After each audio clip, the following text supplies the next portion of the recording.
ఈ ఫేస్‌బుక్ గురించి ఒక విషయం తెలుసుకోవాలి. చాలా మందివి ఫేస్‌బుక్ అకౌంట్‌లు బ్లాక్ అయిపోతున్నాయి.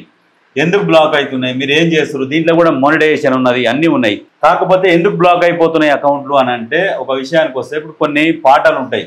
ఏదో సాంగ్స్, రీల్స్ ఇవన్నీ చేసుకుంటూ పోతారు. సేమ్ కంటెంట్ మళ్ళీ మీరు అప్లోడ్ చేస్తున్నందుకు మీ మీద కాపీరైట్ పడవచ్చు, స్ట్రైకులు పడవచ్చు. దానివల్ల మీ అకౌంట్లు అనేది బ్లాక్ అయిపోతున్నాయి. ఇప్పుడు మీ ఓన్ కంటెంట్ వీడియోలు కనుక మీరు అప్లోడ్ చేస్తే మీ ఫేస్‌బుక్ భద్రంగా ఉంటుంది. అదే మీ ఓన్ కంటెంట్ వీడియో అంతకుముందు వేరే వాళ్ళు ఏమైనా అప్లోడ్ చేసుకొని ఉంటే మళ్ళీ మీకు ఇబ్బందే. కాబట్టి ఈ ఫేస్‌బుక్ విషయంలో మీరు ఏం చేయాలంటే, మీ కంటెంట్ మీరు చూసుకోండి. లేదంటే ఫొటోస్ అప్లోడ్ చేసుకోండి, నో ప్రాబ్లం. మ్యాటర్ అప్లోడ్ చేయండి, నో ప్రాబ్లం. ఏదైనా న్యూస్ పేపర్ అట్లాంటివి అప్లోడ్ చేసుకుంటూ పోతే ఏం కాదు.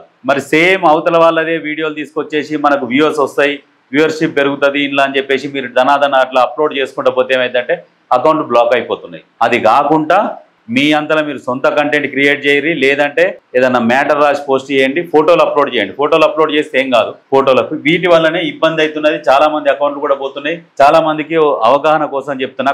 కొంతమంది యూట్యూబ్ ఛానల్ వాళ్ళు ఎట్లా చెప్తారంటే, ఇక దాన్ని సాగా తీసుకుంటూ వస్తారు. మా ఛానల్ని సబ్స్క్రైబ్ చేసుకోండి, చేసుకోకుంటే గంట నొక్కండి, తర్వాత మీకు ఈ విషయం అంతా చెప్తానడు. మనకు అట్లాంటిది ఏం లేదు. మీకు నచ్చితే సబ్స్క్రైబ్ చేసుకోండి, లేకపోతే లేదు. కానీ ఇది మాత్రం గుర్తుపెట్టుకోండి.